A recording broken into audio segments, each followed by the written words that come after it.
Bismillahirrahmanirrahim. Assalamualaikum warahmatullahi wabarakatuh. Alhamdulillah rabbil alamin. Wabihi nasta'in wa ala umuri waddin. Alhamdulillah, bersyukur kita atas nikmat dan karunia yang Allah berikan kepada kita semua. Sehingga pada kesempatan hari ini Allah memberikan kesempatan kepada kita semua untuk tetap bisa belajar meskipun pembelajaran ini hanya dilakukan melalui media daring. Baik anak-anak sekalian, apa kabarnya semuanya? Semoga dalam keadaan sehat dan tetap semangat untuk senantiasa belajar. Jika di pertemuan sebelumnya kita sudah membahas tentang struktur dan kebahasan dari teks puisi, hari ini kita akan melanjutkan tentang materi yang C, menulis puisi rakyat. Nah, anak-anak, seperti yang kita ketahui bahwasanya jenis puisi rakyat itu ada beberapa macam. Yang kita kenal ada 3, yang kita pelajari ada 3. Yang pertama adalah pantun, yang kedua syair, dan yang ketiga adalah gurindam. Nah, kegiatan menulis ini, apalagi menulis puisi rakyat, itu sangat sulit bagi beberapa orang, sangat sulit untuk dilakukan. Karena mengapa? Karena kegiatan menulis puisi rakyat ini itu harus banyak hal yang harus dipertimbangkan, mulai dari tema apa yang ingin disampaikan, tema apa atau gagasan apa yang ingin disampaikan dalam penulisan puisi tersebut, perasaan, suasana, dan yang terakhir adalah gaya bahasa atau diksi yang akan digunakan dalam penulisan puisi itu. Karena mengapa? Karena puisi berbeda halnya dengan menulis karangan. Karena puisi berbeda halnya dengan menulis prosa atau cerita. Nah, pada puisi ini kemarin kita sudah pelajari di aspek kebahasaan bahwasanya ada yang dikenal dengan diksi, ada dikenal dengan istilah gaya bahasa, majas. Jadi gaya bahasa di sini adalah fungsinya, kemarin kita sudah pelajari bahwasanya untuk menyampaikan maksud pengarang atau maksud dari penyair di dalam puisinya, namun dengan menggunakan bahasa yang halus, tidak dengan bahasa yang sebenarnya. Nah, bagaimana kita bisa memilih kata atau kalimat yang demikian dalam penulisan puisi kita? Nah, dalam penulisan puisi ini, dalam materi ini, jika kita lihat dari bentuknya, penekanannya di materi ini adalah lebih kepada pantun. Jika kita melihat dari bentuknya, pantun dibagi menjadi beberapa macam. Yang pertama ada pantun biasa, karmina, pantun seloka, dan talibun. Nah, kita akan bahas satu persatu apa yang itu dimaksud dengan pantun biasa. Pantun biasa yang sering disebut juga digunakan orang banyak. Pantun ini memiliki ciri-ciri seperti yang telah dijelaskan di atas. Ya, ciri-ciri dari pantun itu adalah terdiri dari 4 baris dalam setiap baitnya. Baris ke-1, ke-2 disebut dengan sampiran, ke-3 dan ke-4 itu disebut dengan isi. Kemudian setiap barisnya terdiri dari 8 sampai 12 suku kata. Nah, itu ciri-ciri dari pantun biasa. Selanjutnya kita perhatikan jenis pantun yang kedua, pantun karmina. Pantun karmina ini hanya terdiri dari 2 baris. Pantun ini disebut juga dengan pantun kilat. Nah, pantun kilat ini kalau kita sering dengar, itu biasanya di pantun jarjit gitu ya. 2, 3 ayam berlari, siapa mau makan roti. Nah, itu contoh dari pantun kilat. Pantun karmina ini ya. Jadi ciri-cirinya yang pertama adalah terdiri dari 2 baris dalam setiap bait. Nah, baris pertama itu merupakan sampiran dan baris kedua langsung merupakan isi. Selanjutnya berpola AA. Jadi semua pola rimanya itu adalah sama, tidak AB atau jadi rimanya itu AA, BB seperti itu ya, dan di baris berikutnya. Selanjutnya setiap barisnya itu terdiri 8 sampai 12 suku kata. Nah, pantun jenis yang ketiga adalah pantun seloka. Pantun seloka adalah salah satu jenis pantun yang memiliki bait lebih dari 1. dan di antara bait yang satu dengan bait yang lain memiliki keterkaitan. Maksudnya apa? Maksud dari pantun seloka ini adalah pantun berbalas seperti itu ya anak-anak. Kalau kita perhatikan di budaya daerah kita itu dikenal dengan kalau yang sering mendengar radio gitu ya, itu ada kalau bahasa Ustadz itu menyampaikan tembang gitu ya, pakai gitar tunggal gitu ya, dimainkan. Nah itu kan nanti bait kedua dan baris kedua dan ketiga, baris kedua dan keempat dalam puisi yang pertama itu nanti dijadikan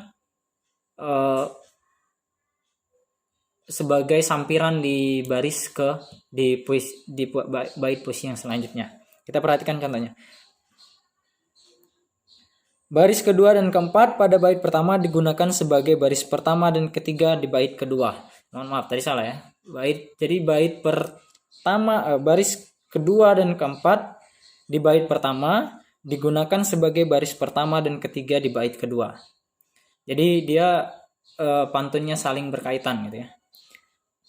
Kemudian selanjutnya baris kedua dan keempat pada bait kedua digunakan sebagai baris pertama dan ketiga di bait ketiga dan seterusnya. Jadi setiap baris kedua dan keempat di bait selanjutnya nanti dijadikan untuk di bait selanjutnya digunakan di bait di puisi di pantun berikutnya seperti itu. Terus seperti itu pada puisi pada pantun yang selanjutnya. Dia selalu berhubungan gitu ya. Selanjutnya jenis yang keempat adalah talibun.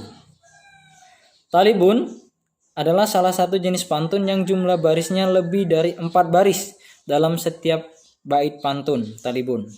Memiliki baris yang genap yaitu 6, 8, 10 dan seterusnya. Nah, kalau di pantun yang biasa itu kita kenal dengan ciri khasnya yang pertama adalah terdiri dari 4 baris dalam setiap baitnya.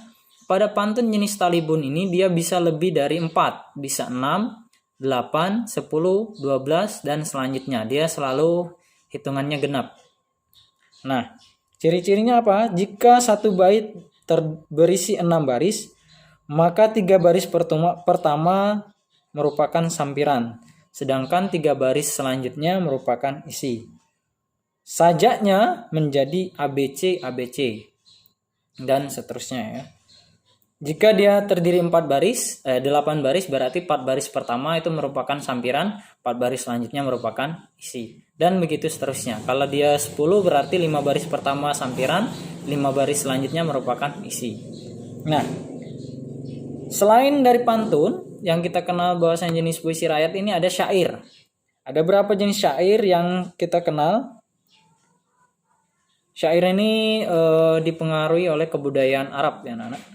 Di sini disampaikan bahwasanya syair berasal dari bahasa Arab yaitu syair atau syu'ur yang artinya perasaan yang mendalam.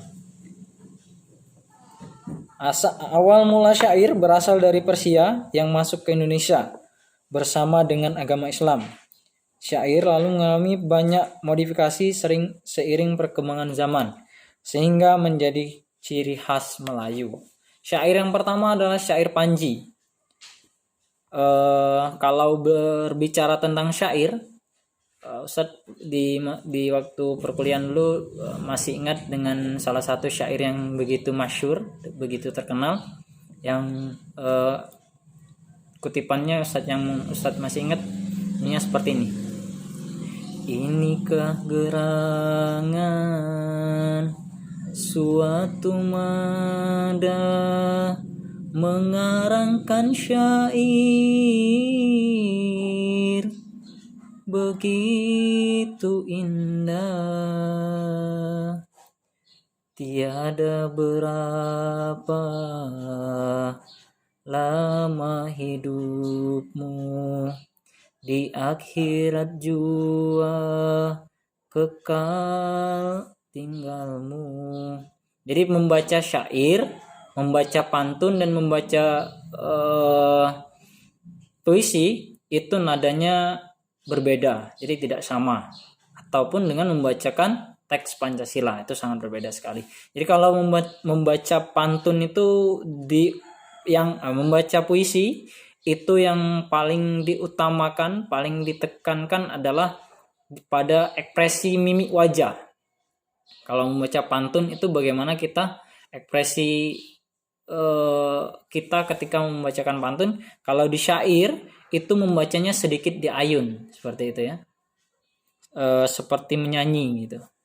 Nah, syair yang pertama yang kita pelajari adalah syair Panji. Syair Panji ini adalah syair yang menceritakan kejadian, keadaan ataupun orang-orang yang ada dalam istana. Jadi sesuai dengan namanya, syair Panji ini adalah syair yang dituliskan untuk menceritakan keadaan-keadaan atau kehidupan orang yang berada di istana, atau dikenal juga dengan istilah istana sentris gitu ya. Yang kedua adalah syair Kaisaran. Syair Kaisaran adalah syair yang berisi tentang perumpamaan terhadap suatu peristiwa tertentu. Contohnya seperti Pungguk Merindukan Bulan, yang maknanya adalah tentang orang yang gagal dalam menciptakan percintaan akibat perbedaan derajat atau pangkat. Jadi bukan syair Kekaisaran, syair kiasan. Kiasan ini bahasa yang mengungkapkan suatu maksud dengan bahasa yang bukan sebenarnya. Orang kita sudah belajari di bahasa imaji atau bahasa kiasan. Selanjutnya syair yang ketiga adalah syair romantis. Ini syair yang berisi tentang percintaan. Selanjutnya syair keempat adalah syair sejarah. Syair yang berdasarkan suatu peristiwa, tokoh atau tempat yang bersejarah. Ini contohnya adalah syair tentang peperangan, asal mula, asal muasal, atau syair yang menceritakan tentang sejarah kehidupan gitu ya. Yang selanjutnya ada syair agama. Syair awal mula syair masuk ke Indonesia, masuk ke Nusantara ialah bersama dengan masuknya Islam yang artinya syair agama, banyak berkembang di Islam. Nanti kita lihat pada halaman selanjutnya, itu ada beberapa jenis syair. Anak-anak bisa baca di halaman selanjutnya. Selanjutnya, jenis puisi rakyat yang selanjutnya adalah gurindam. Gurindam ini adalah karya sastra lama yang membentuk puisi yang terdiri dari 2 baris. Kalimat yang memiliki rima atau sajak yang sama. Gurindam sendiri memiliki lebih dari 1 bait yang terdiri dari 2 baris setiap baitnya. Nah, gurindam ini kalau kita pelajari di awal itu kita lihat ciri-cirinya. Gurindam itu tidak ada syampiran. Baris pertama itu merupakan isi dan baris kedua itu merupakan makna. Jadi dia tidak menggunakan syampiran, berbeda dengan pantun apalagi syair ya. Contohnya ini. Contohnya yang pertama adalah gurindam berkait. Gurindam berkait adalah gurindam yang bait pertama berhubungan dengan bait berikutnya, yang juga bait dan juga bait selanjutnya. Nanti kalau gurindam berkait nih, dia setiap baitnya itu memiliki hubungan keterkaitan ya. Selanjutnya gurindam jenis yang kedua adalah gurindam berangkai. Adalah gurindam yang memiliki kata yang sama di setiap baris pertama baitnya. Jadi kalau gurindam berangkai ini baris yang setiap barisnya memiliki kata yang sama di setiap baris pertama. Jadi baris pertama, nanti baris pertama selanjutnya katanya sama. Jadi anak-anak bisa lihat di halaman selanjutnya itu ada beberapa jenis syair, mulai dari syair Panji, syair Burung Nuri, dan syair yang lainnya. Ada juga contoh gurindam, anak-anak bisa baca saja. Nah, untuk hari ini tugasnya adalah anak-anak boleh bereksplorasi, boleh menyampaikan atau mengutarakan atau mengeluarkan gagasannya untuk menulis pantun, menulis syair atau menulis gurindam, boleh pilih salah satunya.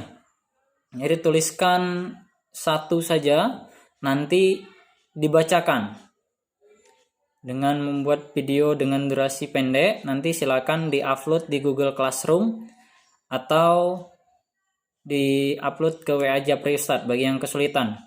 Walaupun nanti tugasnya sudah diupload lewat WA Japri Ustadz, Ustadz harapkan tetap diupload di Google Classroom. Dan ingat, ketika mengupload tugasnya di Google Classroom, jangan lupa untuk menyertakan namanya untuk mempermudah Ustadz dalam perekapan nilai. Ya, jadi kejadian-kejadian sebelumnya ada beberapa orang yang menggunakan username bukan dengan nama aslinya, sehingga dalam perekapan nilainya itu terlambat oleh Ustadz ya. Demikian penjelasan materi hari ini yang bisa Ustadz sampaikan. Untuk penjelasan-penjelasan yang kurang paham, silakan ditanyakan melalui WA Japri Ustadz atau kita buka forum atau sesi tanya jawab. Terima kasih. Assalamualaikum warahmatullahi wabarakatuh.